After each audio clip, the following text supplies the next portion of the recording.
3748 number حدیث ہے صحیح بخاری میں کہ جب حسین ابن علی کا سر کاٹ کر عبید اللہ ابن زیاد گورنر یزید جو کوفہ میں اس کا گورنر تھا اس کے سامنے لا کے تشت پہ پیش کیا گیا، وَلِعَاذُ بِاللَّهِ تعالی، اللہ کی لعنت ہو ان پر، فرشتوں کی لعنت، تمام لعنت کرنے والوں کی لعنت جنہوں نے حسین ابن علی کو اس طریقے سے شہید کیا، آمین۔ تو وہ چھڑی مار کے ان کے حسن کے بارے میں کوئی کلام کرنے لگا، یہ بخاری میں بھی ہے اور ترمذی میں بھی ہے۔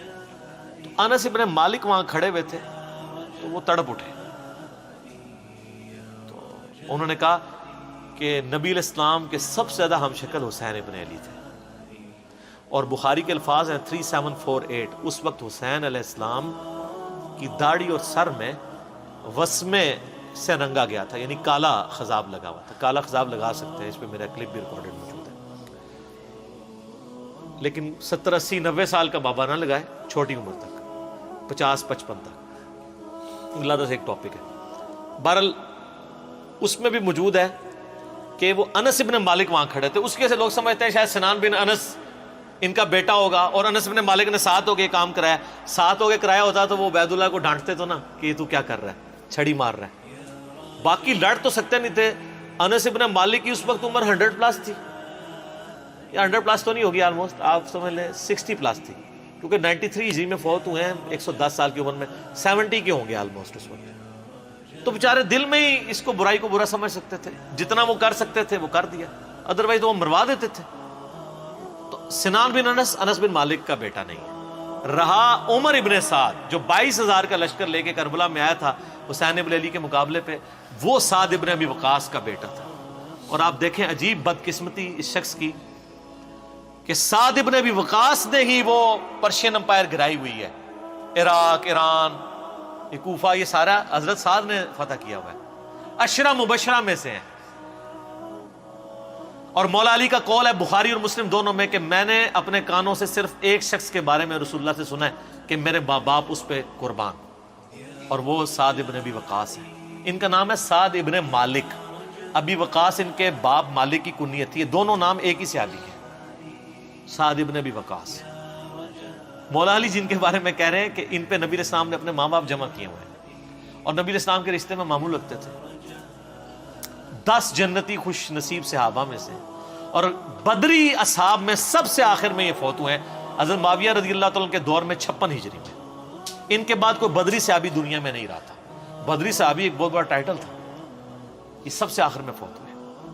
پوری زندگی حضرت معاویہ سے ان کا اختلاف رہا تھا اس مسئلے میں جو حضرت علی کے ساتھ ان کے معاملات تھے، سب و شتم والے۔ یہ بندہ ہمیشہ ڈٹا رہتا تھا، میرے پچھلے دنوں کلپ بھی آیا نا اس حوالے سے، کیا صحابہ کو گالی دینے والا کافر ہو جاتا ہے، اس میں نے ان کے حوالے سے حدیثیں صحیح مسلم سے بیان کی ہیں۔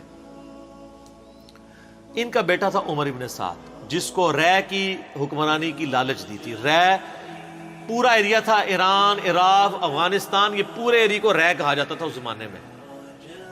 اتنی بڑی حکمرانی کی، گورنری کی لالچ دی یزید نے عبید اللہ ابن زیاد کے ذریعے۔ باپ دیکھ لو سعد ابن ابی وقاص، جو مولا علی سے محبت کرنے والا، سن نسائی الکبریٰ میں موجود ہے، 2 تابعین ملنے آتے ہیں سعد ابن ابی وقاص کو، اور کہتے ہیں، سعد ابن وقاص ان کو پہلی بات یہ کرتے ہیں کہ میں نے سنا ہے کہ تم حضرت علی کو گالیاں دیتے ہو۔ ان کا معاذ اللہ، ہم کیوں دیں گے؟ تو انہوں نے فرمایا یہ بنو امیہ کے لوگ اگر میرے سر پہ آرا بھی رکھتے ہیں اور میرے 2 ٹکڑے کرتے ہیں اور مجھے یہ کہیں کہ میں حضرت علی کے بارے میں کوئی نازیبا جملہ نکالوں، تو میں سعد کبھی بھی ان کے بارے میں کوئی جملہ نہیں نکالوں گا جو کچھ میں نے رسول اللہ سے علی ابن ابی طالب کی شان میں سن رکھا ہے۔ صحیح مسلم میں حدیث موجود ہے نا، حضرت معاویہ نے ان کو کہا ہمارا معاویہ نے حکم دیا، تو اس میں الفاظ انہوں نے انکار کر دیا، تو حضرت پھر معاویہ نے کہا تمہیں کون سی چیز منع کرتی ہے کہ تم علی ابن ابی طالب پہ سب و شتم نہیں کرتے؟ ان کا معاویہ میں نے 3 فضیلتیں علی کے بارے میں ایسی سنی ہیں، مجھے ایک بھی مل جاتی تو بہت تھی۔ پھر انہوں نے کہا وہ پہلی فضیلت غزوہ تبوک کے موقع پر علی کی میرے ساتھ وہی نسبت ہے جو ہارون کی موسیٰ کے ساتھ، مگر میرے بعد کوئی نبی نہیں۔ دوسری فضیلت خیبر کے موقع پر کل اس شخص کے ہاتھ میں جھنڈا دوں گا جو اللہ اور اس کے رسول سے محبت کرتا ہے، اللہ اور اس کے رسول سے محبت کرتا ہے۔ ہم پوری رات اس خوشی سے سوئے نہیں کہ کون ہوگا وہ بندہ، علی کو دیا جھنڈا۔ اور مسلم میں آگے الفاظ ہیں کہ حضرت عمر کہتے ہیں مجھے پوری زندگی رشک رہے گا کہ اس دن جھنڈا مجھے نہیں ملا، علی کو ملا۔ اور تیسری فضیلت سن معاویہ، جب نجران کے عیسائی آئے تو آیت مباہلہ نازل ہوئی، آیت نمبر 61 آل عمران کی.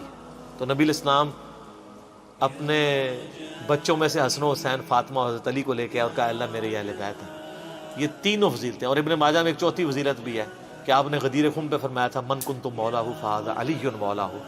میرے پاس ان میں سے کوئی ایک بھی ہوتا تو بہت تم مجھے علی کے بارے میں بات کرتے ہو. یہ باب تھا علی کا صحیح شیعہ، علی کی پارٹی کا بندہ، علی کا چاہنے والا، پوری زندگی ڈٹا رہا. اور بیٹا آگے سے کیا نکلا ہے تو کوئی مسئلہ نہیں. حضرت نوح پیغمبر کا بیٹا کافر نکل سکتا ہے.